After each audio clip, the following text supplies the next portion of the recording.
Bismillahirrahmanirrahim. Assalamu alaikum students. How are you? I hope you all are well. Stay home, stay safe. Chapter number 2, Vectors and Equilibrium.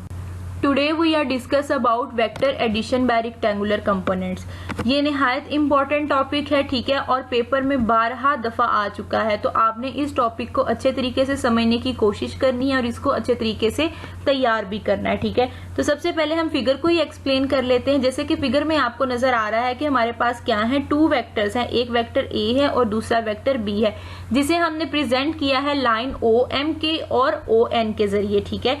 तो vector को add करने का तरीका आपको पता है कि हम वेक्टर्स को head to tail rule add करते हैं, जिससे हमारे पास क्या आता है, एक रिजल्टेंट वेक्टर आता है। जैसे कि आपको फिगर में नजर आ रहा है कि हमने हेड टू टेल रूल ए और बी वेक्टर को ऐड किया, जिससे रिजल्टेंट वेक्टर आर जो है हमारे पास क्या आया, ए प्लस बी, ठीक है। अब जो है फर्दर हमने क्या करना है, हमने एक्स और वाई कंपोनेंट जो है वो फाइंड करने हैं वेक्टर्स के, ठीक है। तो पहले हम क्या है, एक्स कंपोनेंट जो है वो फाइंड कर लेते हैं और हम इनके रेक्टेंगुलर कंपोनेंट्स देखते हैं। फिगर में हमारे पास क्या है उसको एक्सप्लेन करते हैं। अब वेक्टर ए है हमारे पास, ठीक है, उसको क्या है, हमने उसके कंपोनेंट्स जो आएंगे हमारे पास ए एक्स और ए वाई, वो क्या आएगा, नीचे वाली साइड पे हमारे पास जो है वो एक्स एक्सिस के अलोंग हमारे पास ए एक्स आ गया, और इसी तरह हेड से जो है हमने स्टार्ट करना है, क्योंकि वेक्टर ए जो है वो हमारे पास हेड पे कंप्लीट हो रहा है। नेक्स्ट जो है वो वेक्टर बी स्टार्ट हो रहा है, ठीक है। तो उसके हेड से जो है क्यू तक का पॉइंट जो हमारे पास क्या आ गया, जो वाई एक्सिस के अलोंग है वो ए वाई आ गया, ठीक है। इसी तरह अब हमने वेक्टर बी के भी जो है वो कंपोनेंट्स को देखते हैं कैसे आ रहे हैं हमारे पास। अब वेक्टर बी की टेल से जो है वो किसके अलोंग एक्स एस पॉइंट पे, ठीक है, वो क्या आ रहा है हमारे पास, बी एक्स आ गया, और इसी तरह जो है वाई एक्सिस के अलोंग हमारे पास क्या आ गया, बी वाई। अब एम क्यू जो है हमारे पास क्या है, ए वाई के इक्वल है, तो इसी तरह आर एस जो है वो भी किसके इक्वल आएगा, ए वाई के इक्वल आएगा, ठीक है। अब एम एस जो था वो बी एक्स के इक्वल है, तो इसी तरह क्यू आर जो है वो भी बी एक्स के इक्वल आएगा, क्योंकि वो उसी के प्रोजेक्शन में आ रहा है, ठीक है। तो अब यहाँ से हमारे पास जो है वो एक्स कंपोनेंट हमारे पास देखते हैं क्या आ रहे हैं नीचे से, तो क्या आ रहा है, ओ आर जो है हमारे पास कंप्लीट लेंथ जो है वो कंपोनेंट्स की वो किसके इक्वल आ रही है, O Q plus Q R, ठीक है। तो क्यू आर जो है वो हमारे पास किसके इक्वल है, एम एस के इक्वल है, दोनों की वैल्यूज क्योंकि सेम है, बी और बी एक्स, ठीक है। तो यहाँ से हमने वैल्यूज पुट की, ओ आर जो है वो हमारे पास किसके इक्वल है, आर एक्स के, ठीक है, और ओ क्यू जो है वो इक्वल है ए एक्स के, और एम एस जो इक्वल है वो किसके है, बी एक्स के। तो यहाँ से हमारे पास जो है वो वैल्यूज आ गई हैं एक्स कंपोनेंट की, जो कि क्या है, R X is equal to A X plus B X. इसको हमने इक्वेशन 1 का नेम दे दिया। यहाँ से हमारे पास शो होता है कि जो मैग्नीट्यूड आए हैं एक्स कंपोनेंट के ए और बी, वो इक्वल है मैग्नीट्यूड ऑफ एक्स कंपोनेंट जो हमने रिजल्टेंट वेक्टर आर से ड्रॉ किए थे, ठीक है। Now we discuss Y component of resultant. अब हम देखते हैं फिगर से कि हमारे पास वाई एक्सिस के अलोंग कौन सी वैल्यूज आ रही हैं, ठीक है। तो यहाँ से जैसे कि आपको फिगर में नजर आ रहा है कि हमारे पास आर पी इक्वल टू है आर एस के और प्लस एस पी के, ठीक है। तो आर पी की जो वैल्यू है वो क्या है, आर वाई, और आर एस की वैल्यू क्या है, ए वाई, और इसी तरह एस पी की वैल्यू क्या है, बी वाई। ये वैल्यूज हमने इक्वेशन में पुट की, तो इक्वेशन हमारे पास क्या बन गई, R Y is equal to A Y plus B Y, ठीक है। अब आर एक्स आई हैड और आर वाई जे कैप जो है वो रेक्टेंगुलर कंपोनेंट्स है। हमारे पास वेक्टर को लिखने का जो तरीका होता है वो क्या होता है, R vector is equal to R X I cap plus R Y J cap. I cap जो है वो हम एक्स एक्सिस के अलोंग यूनिट वेक्टर यूज करते हैं, और जे कैप जो है वो वाई एक्सिस के अलोंग यूनिट वेक्टर को यूज करते हैं। अब हमने क्या करनी है, आर एक्स और आर वाई की जो वैल्यूज हैं हमने ड्राइव की हैं इक्वेशन 1 और इक्वेशन 2 से, जो है हमारे पास आई वो हमने इस इक्वेशन में पुट करनी है। तो क्या आ गया, A X plus B Y I hat plus A Y plus B Y J hat, ठीक है। अब यहाँ से हम क्या चाह रहे हैं कि मैग्नीट्यूड फाइंड करना चाह रहे हैं, रिजल्टेंट वेक्टर आर का है, तो हमारे पास क्या होता है कि हम इसका रिजल्टेंट जो है वो कैसे फाइंड करते होते हैं, magnitude R is equal to under root R X square plus R Y square, ठीक। तो आर एक्स की जो और आर वाई की जो वैल्यूज है वो हमने पुट की, और स्क्वायर जो है वो एज इट इज जो है हमारे पास फॉर्मूले वाला है वो ऐसे ही आ गया।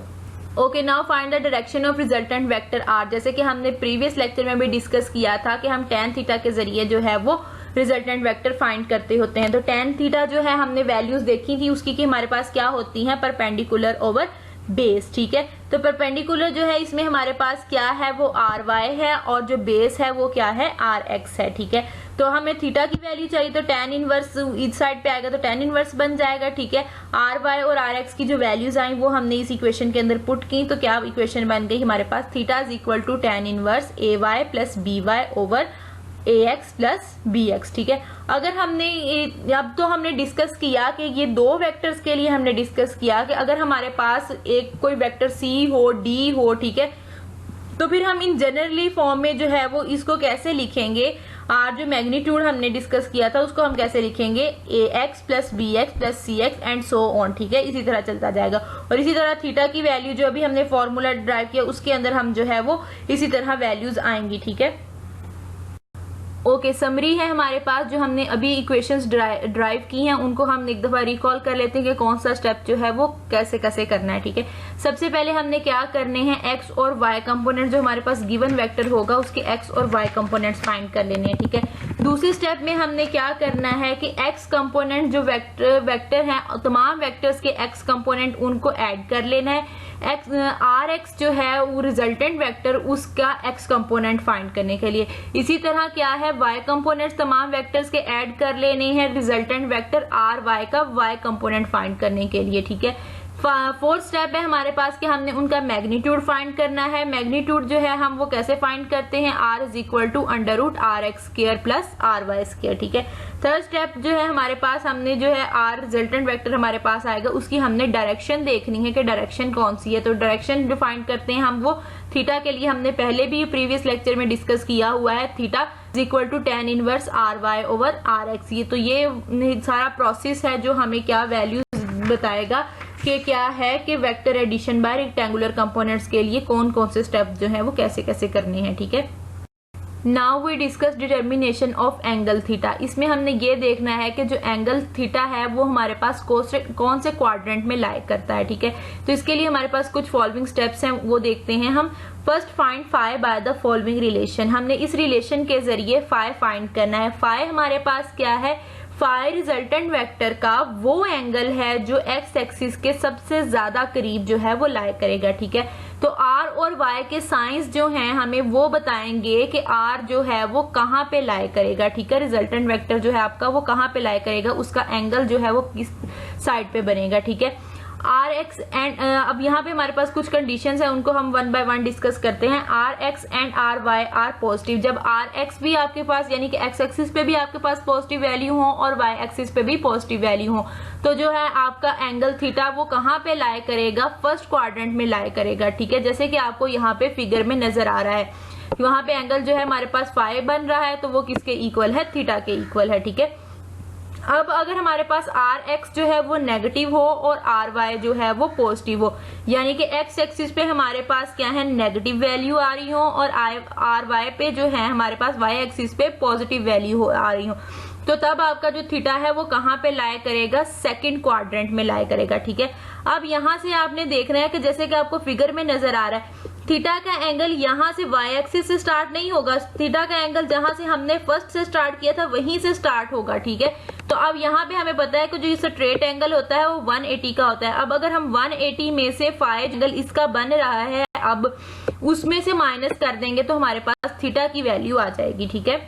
ओके, नेक्स्ट कंडीशन है हमारे पास, if both R X and R Y are negative, यानी कि एक्स एक्सिस पे भी हमारे पास नेगेटिव वैल्यू हो और वाई एक्सिस पे भी नेगेटिव वैल्यू हो, तो तब आपका थीटा जो है वो थर्ड क्वाड्रेंट में लाई करेगा, ठीक है। जैसे कि आपको फिगर में नजर आ रहा है हमारे पास, हमने थीटा जो है वहीं से ही करना है स्टार्ट, ठीक है। तो अब यहाँ पे हमारे पास जो है वो 180 में से अब कितना है आगे जो एंगल उसके साथ बन रहा है वो 180 में अब हम 5 ऐड करेंगे तो हमारे पास क्या आ जाएगा, थीटा एंगल आ जाएगा, ठीक है। अब लास्ट जो है हमारे पास कंडीशन वो क्या है, if R X is positive, यानी कि एक्स एक्सिस पे हमारे पास क्या हो, पॉजिटिव वैल्यू हो और आर वाई इज नेगेटिव और वाई एक्सिस पे क्या हो, नेगेटिव वैल्यू हो, तो आपका जो थीटा है वो कहाँ पे लाई करेगा, फोर्थ क्वाड्रेंट में लाई करेगा, जैसे कि आपको फिगर में नजर आ रहा है, ठीक है। थीटा हमने वहीं से स्टार्ट करना है जहां पे हमने शुरू में स्टार्ट किया था, ठीक है। तो अब यहाँ पे हमें पता है कि जो कंप्लीट सर्कल है वो कितने पे होता है, 360 पे, ठीक है। तो अब यहाँ पे जो एंगल बन रहा है वो क्या बन रहा है, 5 बन रहा है। 360 में से अगर मैं 5 जो है वो सब्ट्रैक्ट कर दूंगी तो मेरे पास जो है वो थीटा एंगल जो है वो आ जाएगा। Okay, at the end here is a task for you. आपने जो है वो एग्जाम्पल सॉल्व करने की कोशिश करनी है 2.2 और 2.3। आई होप आप इनको सॉल्व कर लेंगे। आज का लेक्चर हमारा यहाँ पे कंप्लीट होता है। निहायत इंपॉर्टेंट लेक्चर था, ठीक है। आपने इसको अच्छे से तैयार करना है। आई होप आपको इसकी समझ आ गई होगी। Thank you for watching.